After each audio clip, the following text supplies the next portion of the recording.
السلام علیکم۔ آج میں آپ کو بتاؤں گی سورہ اخلاص کی قرآن جرنلنگ۔ سورہ اخلاص قرآن کی سب سے زیادہ پاورفل سورت ہے۔ سورہ اخلاص کی فضیلت کیا ہے؟ حضرت انس رضی اللہ تعالیٰ عنہ سے روایت ہے کہ ایک شخص رسول اللہ صلی اللہ علیہ وسلم کی خدمت میں حاضر ہوئے اور عرض کیا کہ مجھے اس سورت سے بڑی محبت ہے۔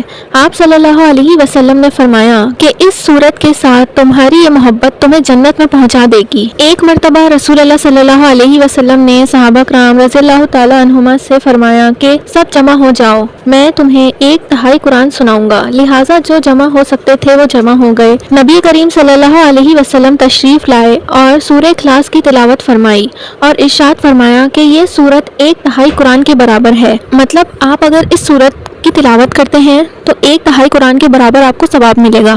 اور رسول اللہ صلی اللہ علیہ وسلم نے فرمایا جو شخص سورہ اخلاص 10 مرتبہ پڑھے تو اللہ تعالیٰ اس کے لیے جنت میں ایک محل بنائیں گے۔ دن میں آپ 10 بار اگر سورہ اخلاص پڑھتے ہیں تو سورہ اخلاص کی قیمتی نصیحت۔ مذہب اسلام کی خصوصیت توحید ہے اور اسی خصوصیت کی بنیاد پر اسلام دوسرے مذہب سے ممتاز ہے۔ سورہ اخلاص میں توحید اور اللہ تعالیٰ کی چند ایسی صفات ذکر کی گئی ہیں جن کو مانے بغیر کوئی شخص مذہب اسلام میں داخل نہیں ہو سکتا۔ اس صورت میں ہر طرح کے شرک کی نفی کی گئی ہے۔ قل هو اللہ احد، اللہ ایک ہے۔ اللہ تعالیٰ اپنی ذات و صفات دونوں اعتبار سے ایک اور اکیلا ہے۔ اس کی ذات و صفات میں کوئی شریک نہیں ہے۔ اس آیت سے 2 طرح کے لوگوں کے عقیدے کی نفی کی گئی ہے۔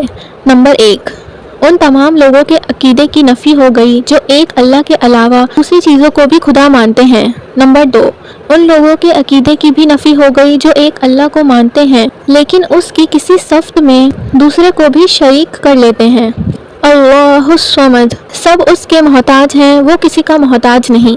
اللہ تعالیٰ کسی چیز کا محتاج نہیں بلکہ دنیا کی ہر چیز اسی کی محتاج اور ضرورت مند ہے۔ ہمیں اپنی تمام حاجت اور ضرورت اللہ تعالیٰ ہی کے بارگاہ میں پیش کرنی چاہیے۔ لم یلد ولم یولد، نہ اس کی کوئی اولاد ہے اور نہ وہ کسی کی اولاد۔ اللہ تعالیٰ کے مخلوق کی طرح نہ ماں باپ ہیں اور نہ بیٹے بیٹیاں، وہ تنہا اور بالکل اکیلا ہے۔ اس آیت سے ان تمام لوگوں کے عقیدے کی نفی ہو گئی جو حضرت عیسیٰ علیہ السلام یا ان کے علاوہ کسی اور کو اللہ کا بیٹا مانتے ہیں اور فرشتے وغیرہ کو اللہ کی بیٹیاں کہتے ہیں۔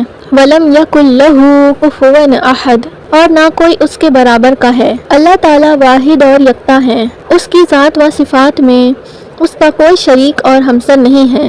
اللہ تعالیٰ ہم کو اپنی ذات و صفات پر کامل ایمان و یقین نصیب فرمائے، آمین۔ تو یہ تھی سورہ اخلاص کی فضیلت، سورہ اخلاص کی قیمتی نصیحت جو میں نے آپ کو بتائی، اور اس ویڈیو میں نے آپ کے ساتھ شیئر کری ہے سورہ اخلاص کی جرنلنگ کس طرح سے آپ کر سکتے ہیں۔ تو کچھ لوگ کہہ رہے تھے کہ ہندی یا اردو میں آپ بتائیں ہمیں کہ قرآن جرنلنگ کیسے کریں، تو اس میں نے آپ کو اسی طریقے سے بتایا ہے کہ آپ کیسے کر سکتے ہیں قرآن جرنلنگ۔ اگر آپ کو مجھ سے کچھ بھی پوچھنا ہے تو آپ کمنٹس میں مجھ سے پوچھ سکتے ہیں، اور اگر آپ کو ویڈیو اچھی لگی تو ویڈیو کو لائک کر دیں اور میرے چینل کو سبسکرائب کریں۔